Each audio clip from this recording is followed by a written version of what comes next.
Hi, my name is Robert Metzger, and I'm the Global Head of Sustainability for Philips, a leading health technology company. And I'm very pleased to be speaking with you to kick off the Boston Globe Sustainability Week 2024. Today also marks Earth Day, an ideal time to address critical issues facing our planet. Climate change, resource depletion, and the degradation of our natural ecosystems are just a few of the many challenges that demand immediate and decisive action.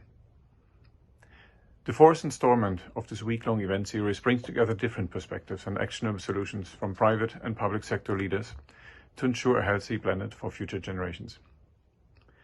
This upcoming panel now addresses the important topic of building to net zero. This is a significant consideration in the healthcare sector, as hospitals have the highest energy intensity of all publicly funded buildings, emitting 2.5 times more greenhouse gases on average than any other commercial building. The environmental impact that healthcare in total has on our planet is significant. If healthcare were a country, it would be the 5th largest emitter, accounting for 4% of global emissions, more than the aviation and shipping sectors, for instance. And in the US, that number would even jump to 8.5% of national emissions. If we want to continue to care for patients in the best possible way, we also need to treat our planet with due care. This is one of the reasons why at Philips, we take an end-to-end approach to sustainability, and we are phasing out fossil fuels in our production globally, in line with the 1.5-degree global warming scenario as set out by the Paris Climate Agreement. So we were already carbon neutral in our operations since 2020, and at the end of last year, Philips achieved 78% renewable energy usage, exceeding our 75% science-based targets goal for 2025. We also continue to expand our portfolio of sustainable and energy-efficient products and innovation. Tomorrow, we will host an important conversation providing examples of the work that has been done to address sustainable healthcare, looking at the intersection of human health and environmental health. No single entity can do this alone, and change needs to come from everywhere, from all of us, to deliver better care for more people when and where they need it in a sustainable manner. To kick off Sustainability Week, I would like to introduce you now to Globe climate reporter Sabrina Shankman and an important conversation about challenges and requirements of getting to net zero buildings in Massachusetts, a state which we call home to our North America headquarters and Philips Innovation Center. All right. Well, hello and welcome to the Globe's annual Sustainability Week and happy Earth Day. My name is Sabrina Shankman and I report on climate change at the Boston Globe. I'm delighted to be kicking off our events with today's panel, Building to Net Zero Massachusetts Energy Codes. Now, building codes might not sound that exciting, but when it comes to addressing climate change and reaching our climate goals, they're actually among the most useful tools that governments have to move this major emission source buildings away from fossil fuels. So joining me today to talk about the steps that Massachusetts and Boston have taken is a most excellent group of panelists. Elsa Mullen, Sustainability Director at Skanska, a leading global construction and development firm. Hassan Faruqi, Executive Director of the Boston Climate Action Network, and Kenzie Bach, the Administrator of the Boston Housing Authority and a former City Council member. Welcome all and thanks for being here.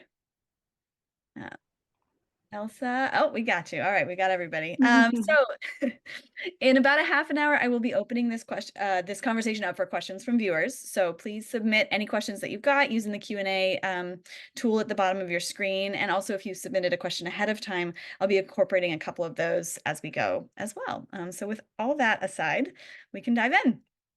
So for people who are not well-versed in building codes, here's the basics that you need to know. The state implemented a few new building codes last year that aim to push developers to build super efficient new buildings without fossil fuels, although the codes stop short of outright banning them.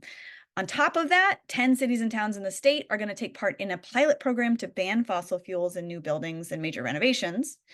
And in addition to that, the city of Boston has a lot of stuff that it's doing, including committing to building all municipal buildings without fossil fuels and looking at how to use zoning codes to promote net zero buildings. So it's a lot.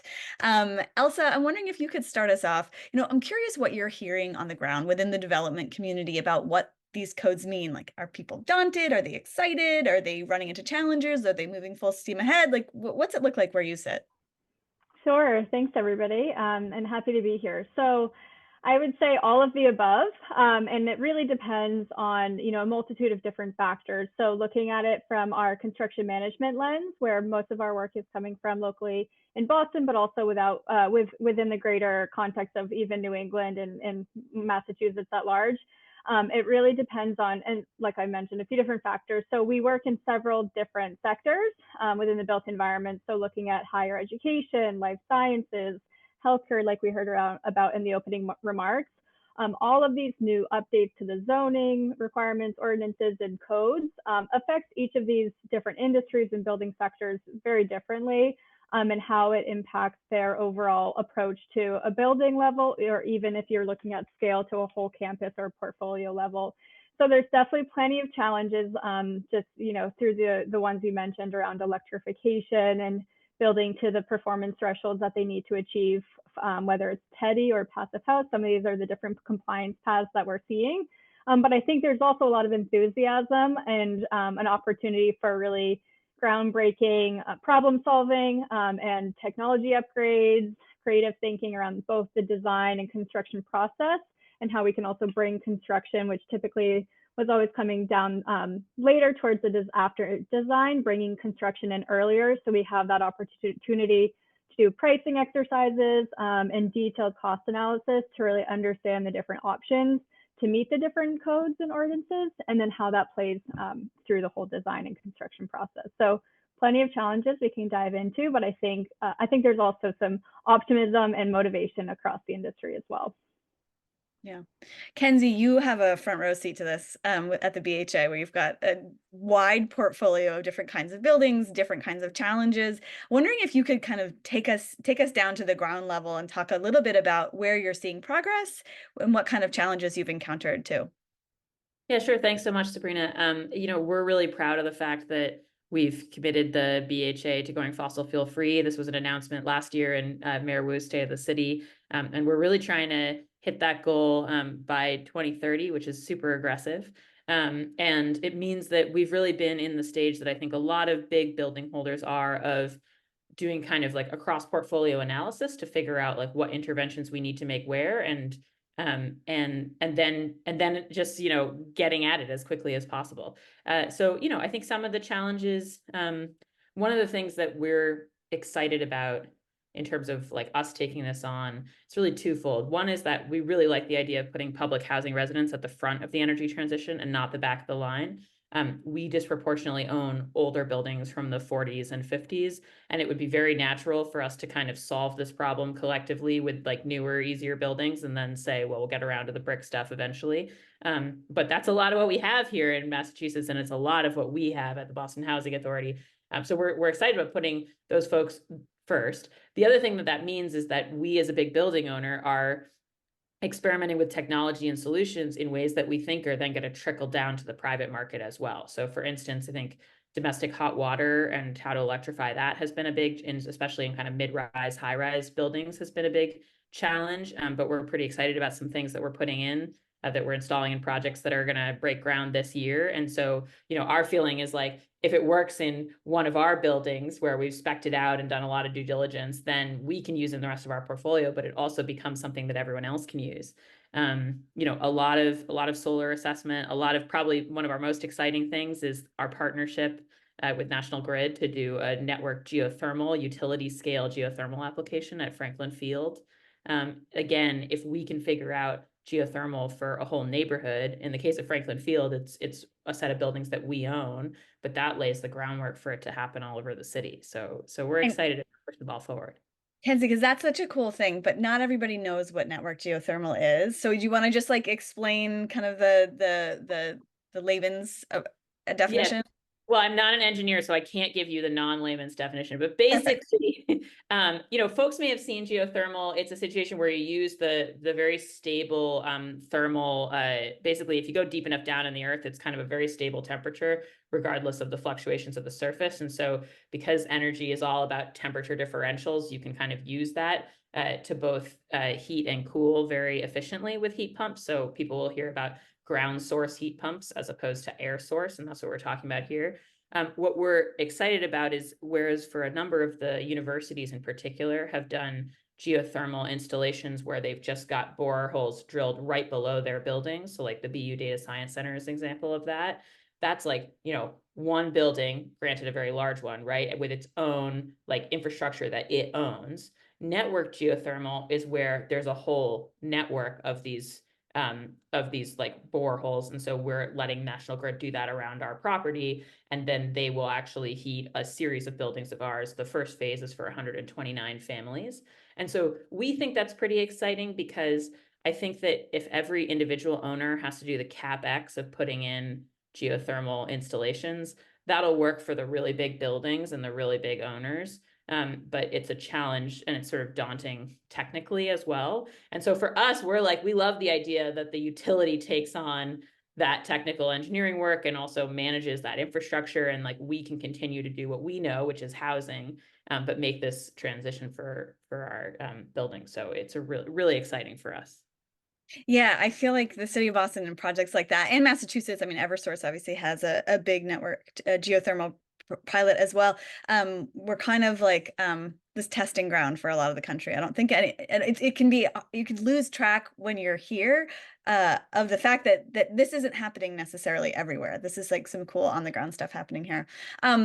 Hassan, I'm wondering if you could talk a little bit from where you sit. You represent, you know, a vast network of advocates who have been pushing to see, you know, progressive changes made at the state and city level for a long time. There are a lot of folks doing a lot of work on this front. So where do you see progress when it comes to building codes and getting to net zero buildings? And where, you know, like, where is the fight? Yes, great question. I think that's what it's all about. When it comes to new buildings, I mean, you've mentioned a few of the greatest hits, Sabrina. There's a lot of progress with the specialized opt-in code. I mean, that's a real game changer because it pushes new buildings of all sizes to electrify. And they don't have to fully electrify in some cases, but they've at least got to put in some of the wiring that's really critical for doing those retrofits down the line. Still opt in, and not every community is opted in, but communities like Boston have, and that's a big deal. And what we've heard and seen from our development here is that we're already seeing more electrification happening in the new developments. And by the way, the specialized opt-in code was only adopted last year, so this is some good stuff. There's also a lot of great stuff with this 10 communities demonstration program for at least the communities that have access to it. They're able to move really far, and that does have some advantages because then everyone else can learn from them. But there are a lot more than 10 communities who want to get in on this program and who can't because the state is not letting them do that. So that is, I think, the most important thing is we've got to get rid of that barrier because that will be the most effective in terms of reducing emissions and stopping the use of fossil fuels. We've also got to really reform the gas system enhancement plan because right now we have so many old leaky pipes everywhere. And we got to repair those. That's going to cost about $35–40 billion. So this is a big dig sized budget off the backs of ratepayers. And, you know, this is only going to get worse in terms of costs. So we all will see our gas bills go up. That's something that really needs to be addressed. And then at the city level, I mean, as we've been talking so much about state level policy, and unfortunately, that's where a lot of the fights are, is because the state has the exclusive power to regulate the energy code. But I still think there's a lot more that cities and towns can do short of, you know, the 10 communities demonstration program.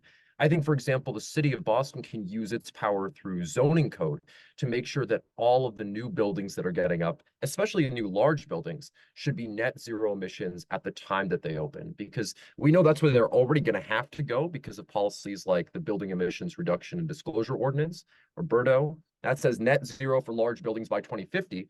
But we also know when we're building new buildings, we don't need to wait till 2050 to do the right thing. I think we can do that now. We know how to do it with some great technology. That I think is the thing I'm thinking most about. And then, of course, the other one, embodied carbon. It's not just about the emissions that come from the use of the building, but the construction of a building itself creates so much more in the way of emissions. And we're just scratching the surface at even starting to understand those emissions, let alone regulate them. So we need to do a whole lot more through zoning at the city level and through policies at the state level to actually regulate and start reducing our embodied carbon emissions. So Hassan, you're talking about where we're moving, in one direction toward net zero buildings, right? But when I report on these stories, I often speak with folks within the development community who have a different perspective, who are maybe they're like, yeah, we're totally on board, but there are some realities that we're running into on the ground that have to do with figuring out what do these codes mean, that have to do with costs that could be higher, and there's questions about that. So Elsa, I'm wondering if you can speak a little bit about, what some specifics of like what folks are running into or what the experience is like. Is it costing more to build a net zero building? Are there real challenges trying to understand and reconcile these various different codes to do the right thing? Yeah, I think that there's certainly applications where we are seeing more premiums for energy efficiency upgrades, both on the design and construction side. But I think, my earlier point about bringing teams in as an integrated design process really early on helps to mitigate any of those premiums and try to find ways to reduce those through the entire project. So, for example, when we're looking at really, really strict requirements around thermal performance, you're looking potentially at increasing envelope insulation, looking at higher performance windows, more efficient energy recovery units for ventilation air that can likely cost more, heat pumps compared to traditional other systems. So there are a lot of different design challenges that need to be worked out through an iterative process of looking at optimization, both from a cost, carbon, and energy standpoint. So not looking at just one metric, but taking all of those into account and looking at different variations of the building really early on to be able to assess all of those parameters to see how we could actually get to net zero or all electric, or if we're looking at campus-wide scale, what does it mean for distribution piping of a new central plant for ground source heat pumps across an entire campus? For healthcare specifically, you have buildings that are increasingly and very, very heavily internally load dominated for critical care, emergency power, and you have those challenges of, if we're going all electric, will we be able to still meet all of our critical care needs in the building? We'll be able to have ventilation, lighting, power, all of those. And so I think as we're doing this more and more, we're finding efficiencies and we're finding ways to make sure those costs aren't prohibitive to be able to get to the overall goals for projects, for meeting requirements around zoning and code, and for clients overall to meet their own ambitions relative to sustainability, carbon, and cost. But then I think, like I mentioned, it's just really making sure that you have a team that's really well versed on these as well. And so you can do that deep digging and analysis early on to be able to assess all of those different options and then tease out what's on the design side. And then on the construction side, when you now have requirements around air tightness and testing after construction, and then also building into a project, especially for these really new and likely very efficient buildings, having a really detailed commissioning and training program after construction to make sure that the building's actually operating as intended, not just against a predicted energy model or not just as the code reads, but making sure that you have a team really committed to making sure that those buildings are performing how they should. Because at the end of the day, predicted performance is only as good as making sure that we actually have the buildings that are meeting the requirements and actually getting Massachusetts, Boston, where we want to go in the future to meet all of these different challenges around climate and energy. Yeah. Kenzie, what about like within the BHA, like what are you seeing on this cost question? Like, thinking about a building today, are the costs significantly different than they were, 20, 30 years ago? Well, I think there's been a huge increase in construction costs in the region. And we certainly see that, but we don't really see it as coming from the electrification or the, search to decarbonize. I mean, I think if anything, the places where we've occasionally seen that premium at least get kind of floated has been frankly when large construction companies are not familiar. And so I think one of the biggest things that we need is just the more that this is the norm, the more that everybody is just going to be comfortable with the materials, with the processes, et cetera. And I mean, when you think about kind of we obviously go through a public bidding process, right, with our work. And when you think about putting something out for a public bidding process, the only situation in which you find yourself, you know, in a tough spot is one where only a few people think they can do something. So I think, you know, it's really important for us and for everybody that the world of, you know, builders and GMs and everybody get kind of focused on this. And so, you know, to me, it's like it can't come soon enough. So I totally like recognize the brain damage that this involves for some in the construction industry, but I think it's one of those things where like the sooner everybody kind of gets their heads around that, the faster we're going to flatten the curve. So one of the questions that was submitted ahead of time was, what can municipalities do to help developers better understand the codes and like how to meet them? Do you have any thoughts on that? Yeah, I mean, I think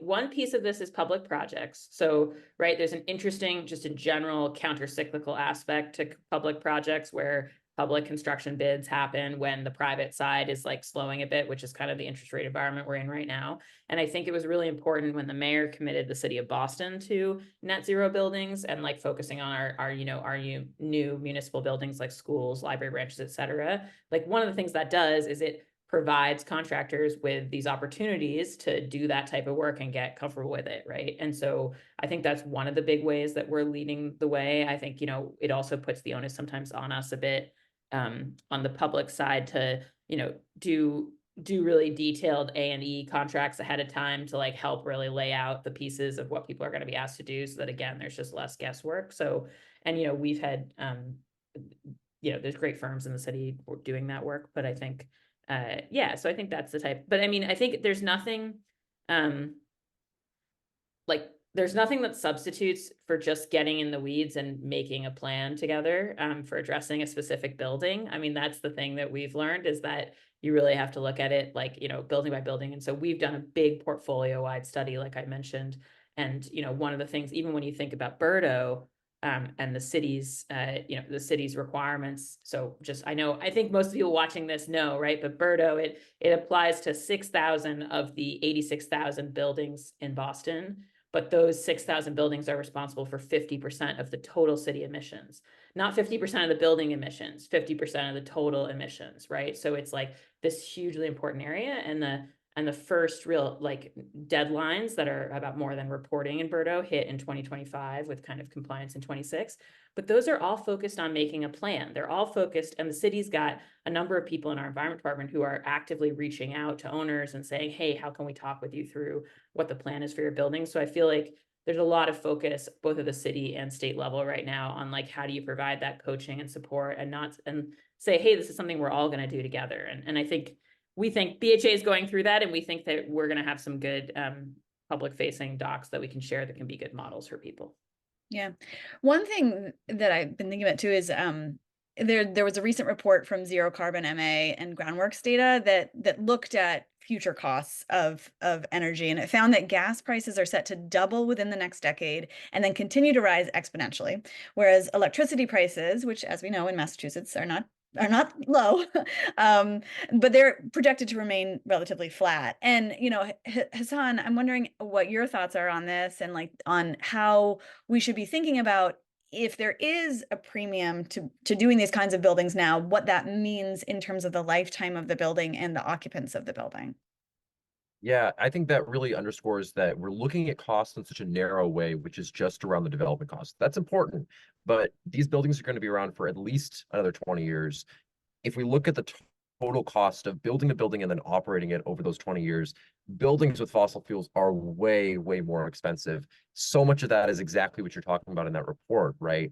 The gas system enhancement plan puts the cost of gas repairs on all of us as ratepayers.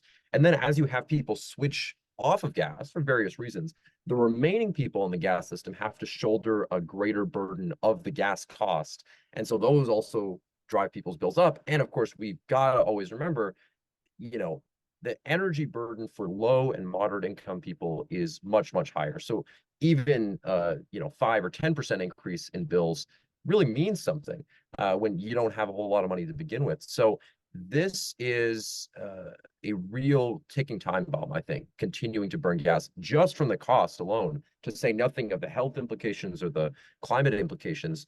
So I think that we've really got to frame the costs in that way.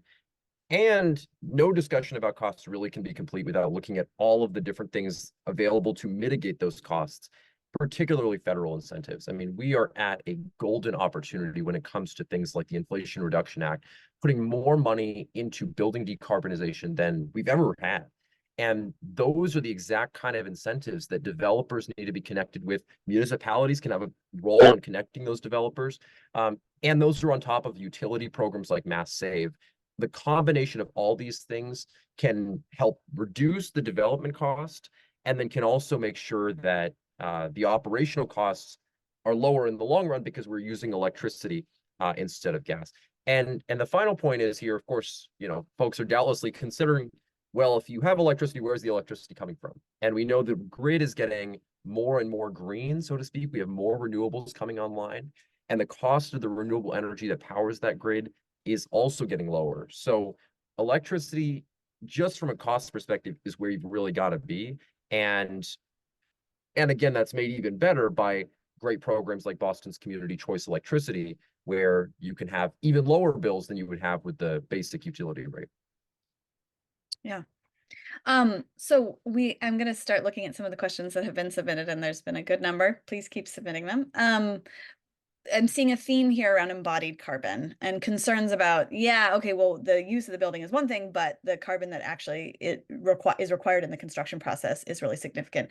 Elise, I know that's something that, Elsa, I know that's something that you all are really thinking about at Skanska. I wondered if you could speak to that a bit. Sure. Right. So embodied carbon is really the overall amount of carbon or carbon equivalent, multiple different metrics, looking at the overall building of the life cycle of the building. So not just like the operational energy, like Hassan mentioned, but looking at previously all of the materials that are going into the building, from the concrete, from the steel, rebar, insulation, all of those materials. What is the carbon intensity to get all of those materials from raw extraction all the way into the building in operation? And then you're actually counting that operational energy or carbon. And so Skanska has been committed to looking at embodied carbon and also finding ways to reduce those values on all of our projects, and also providing a lot of advocacy and education to communities, different organizations. And so we actually look at embodied carbon, do an initial analysis for most of our projects. Anything over 5,000 square meters is our actual commitment. But what that means is we're looking at main material categories, like those that I mentioned just previously, and actually assessing what that looks like whenever we come into a project as early as possible. So if we actually are able to come into a project during the design phase, we'll take any initial design of material quantities that they have and do an analysis to see what the overall embodied carbon is of those materials, but then also find opportunities and see what the availability is, whether it's regional requirements or domestically sourced products, if you're looking at the IRA, to actually be able to source materials that have a lower embodied carbon value. And then also, as we keep talking about, and what's very important to most people listening today, is cost, and what that if we are reducing the carbon, what that premium, if there is one, would look like for a project. And so the method of doing this, we use a tool called EC3 that was actually co-developed. It's a nonprofit, but co-developed with Skanska. And it actually it's open source and free to use. So anybody interested in learning a little bit more about it is welcome to go to buildingtransparency.org and use the EC3 tool on that website. And it has an entire database of environmental product declarations, you might hear called EPDs. And that actually is basically like a little nutrition label for a material. It gives the global warming potential and some other metrics for different material types. So you can actually open one up, let's say for a specific type of concrete, you can open up 2 different EPDs, and then you're able to actually compare apples to apples what the embodied carbon is of that material. And so that's, a really high level of the process that we're looking at embodied carbon. But then also when you look at whole life carbon for a project, and from a contractor's and construction management perspective, a lot of the emissions and carbon associated with construction is actually on the job site. And so when we're talking about electrification and reducing overall energy and carbon of our buildings, we also know that as contractors, we have a huge ability to reduce overall emissions from the actual construction activities on site.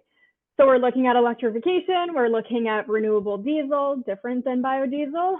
We're looking at ways to reduce our waste and water. So across, we're basically taking what typically was a process for sustainability just during that operational energy phase through the design process. We're looking at it across the entire life cycle of a building, from that raw material extraction all the way through construction and demolition, and understanding even what's being more and more discussed now is designing for demolition, designing for reconstruction, being able to reuse materials that are put into a building now, and understanding how that impacts the reduction on waste and materials going into a landfill. We've worked with different manufacturers on different take-back programs, so they're able to take materials from a building. Let's say if we're doing a retrofit, take existing materials and bring them back to the initial manufacturer, there where they can actually repurpose it rather than just recycling, which necessarily isn't as efficient. So when we're talking about embodied carbon, there's a huge lens and scale to look at, but I think there's still a lot of education that has to happen. But still, while the zoning, the codes and ordinances are still focused, I would say, primarily on operation, I think in the future we're going to see very quickly a shift where we're seeing different municipalities across the country starting to embed embodied carbon requirements into their zoning code and ordinances. And so I think we're really going to see that. And there's been a significant push in Boston and Massachusetts looking at that as well. So yeah, there's lots around embodied carbon, and we're just kind of like scratching the surface, but it's a huge factor to look at when we're talking about overall carbon, because it is such a large portion of the overall carbon pie chart. Because we're shrinking operational so much, it just is expanding that embodied carbon portion. Kenzie, are you hearing much about this from where you sit with the city? I mean, I think definitely it's part of what has pushed us into doing some of these like deep green retrofits that we're doing. So both to complement the geothermal at Franklin Field, and then we have a really huge one that's just about to start at Mildred Haley, which is in Jamaica Plain. So the mayor actually gave us a $52 million capital grant, which is more money than we've ever gotten from HUD at the national level for the BHA. And it's letting us do this really deep green energy retrofit of a bunch of our brick buildings at Haley. So the core, structure of the building is going to stay, but we're taking all new systems, we're adding envelope to tighten it up, just adding solar, doing kind of the works on those buildings. And that's expensive, but it is less expensive than knocking down and building new. And I think, we definitely see a piece of the reason for doing that as being the embodied carbon considerations, definitely. I also just wanted to say, because I saw a question in the chat about this, that so for the Boston Housing Authority, when we do these energy retrofits, the whole structure of public housing is that we cover the utilities for our residents. So our residents pay a third of their income in rent. And that is it's an income-based calculation. It's not based on their utilities. So just one of the nice things is that we're able to do this work and we're not passing the cost on to residents. So I just wanted to answer that in response to a question.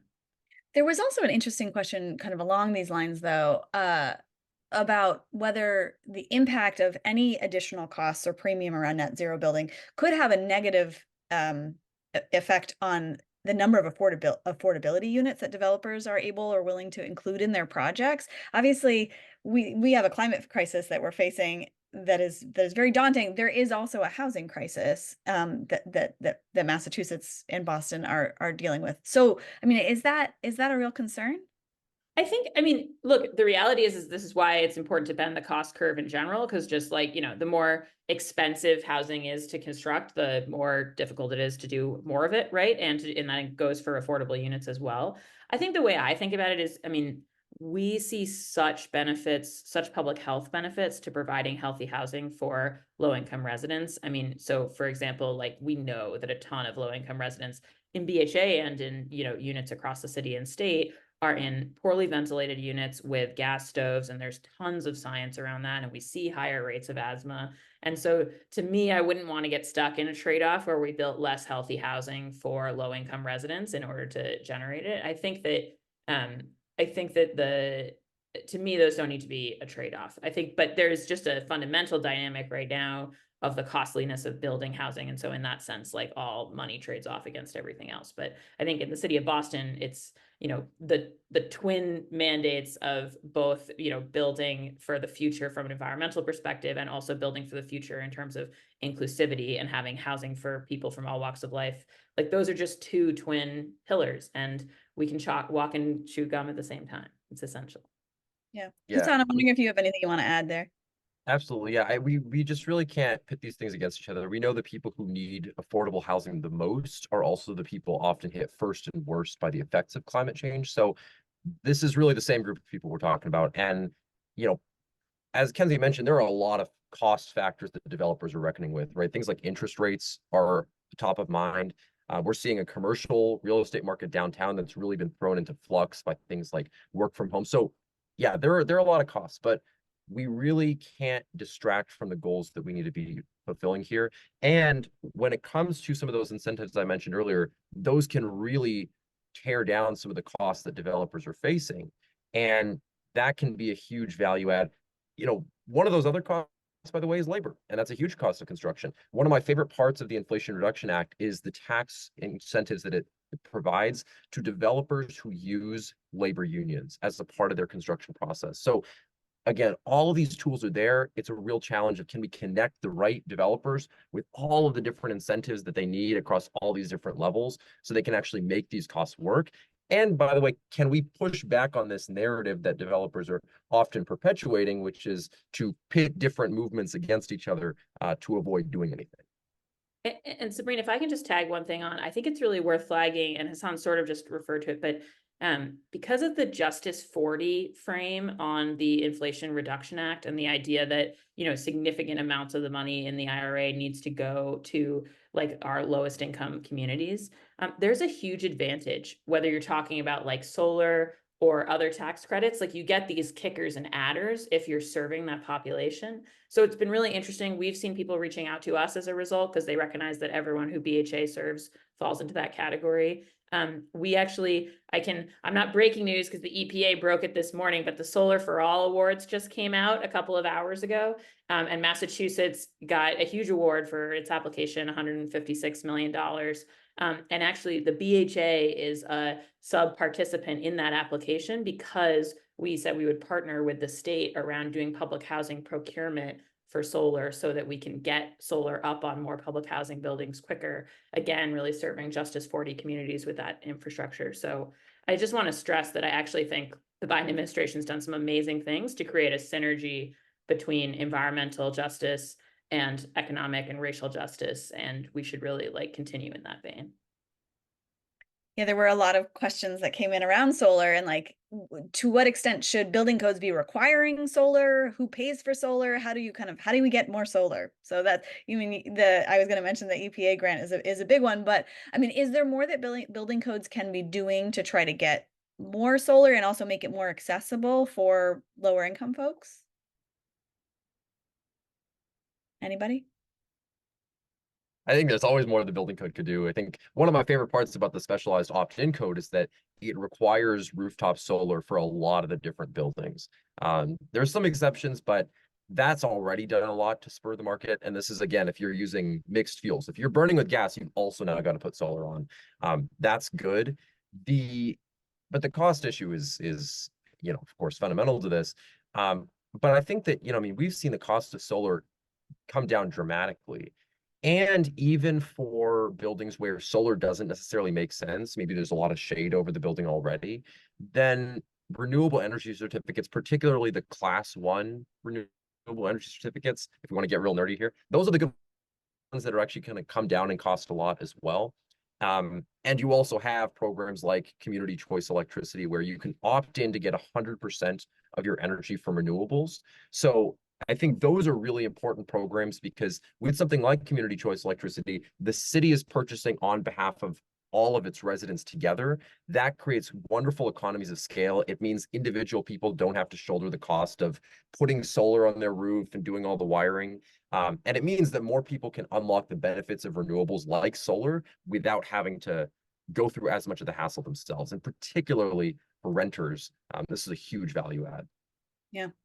So we are running out of time. I'm gonna just throw my last question, hopefully to all three of you, which is I'd love to hear about, as we know, when faced with big challenges, we often find incredible innovation, whether it's on the policy, regulatory front, whether it's in the technological front, wherever it may be. And I'm curious, just to end this kind of on a positive, forward-thinking note, if each of you could highlight an innovation, your favorite innovation, like where do you find the most inspiration from, things that have happened just in the last year or two, say. Kenzie, do you want to start?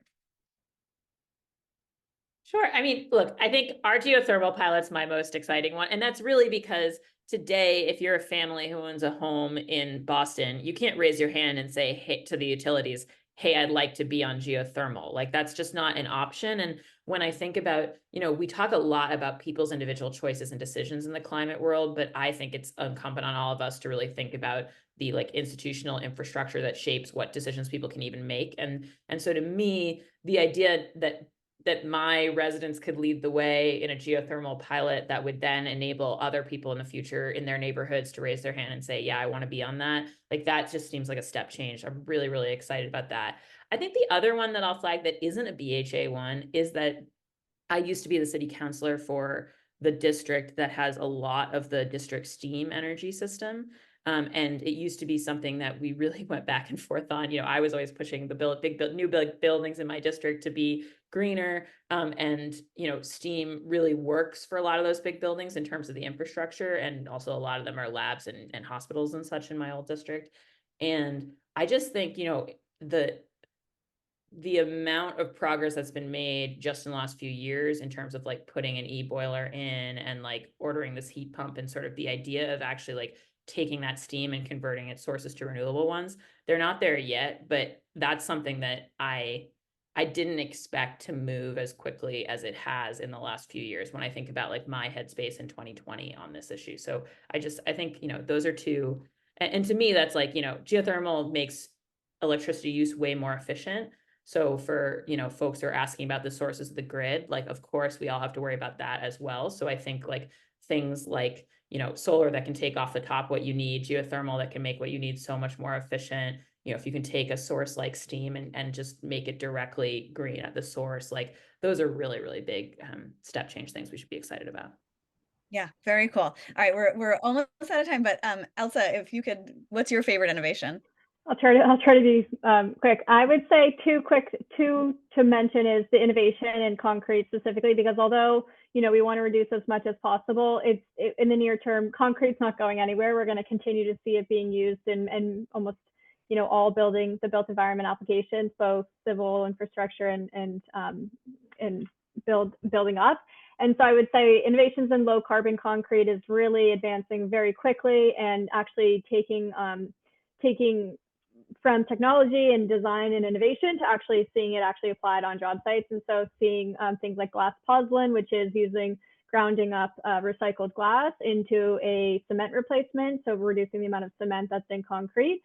So in different idea, that's Positive, if you want to look up the company doing that out of Connecticut, one of the few. But I would say innovation around low carbon concrete. And then my background, we're doing a lot around mass timber as well. So it's not a new tool for the built environment by any means. We've been using timber and wood structures for generations and generations. But I would say the advancement of code allowing to do higher, bigger buildings with mass timber and a lot of education around fire and safety, all of that comes with, including insurance, a lot of that around mass timber is really exciting to see the growth of that within Massachusetts and just honestly around the US in general. Great. All right, last one's to you, Hassan. What's your inspiring innovation? Well, I'm also super, super excited about network geothermal at Franklin Fields and everywhere for all the reasons Kenzie mentioned. And I would also add network geothermal requires pipes, and pipes require pipe fitters. And these are the workers who currently are engaged with gas lines, but whose skills are so critical in helping develop this new clean energy technology. So if we can get unions like steelworkers engaged in projects around network geothermal, not only can we renew our energy grid, but we can also make sure that we create really great family sustaining jobs along the way. I'm really excited about it. Awesome. Well, unfortunately, that is all the time we have for today. Kenzie, Elsa, and Hassan, thank you so much for joining us. This has been really, really great. I really appreciate it. And thank you to everybody who tuned in. I hope you will also check out the panels later this week on Sustainability Week, and you can catch them up later if you miss anything live. You can find it online. Thanks so much. Everyone here was a patient helped by Philips at one point. And all they wanted was to not be a patient and return to the places they love, where they feel free. At Philips, we are driving sustainable healthcare because the Earth deserves just as much care and dedication as every one of the patients before you.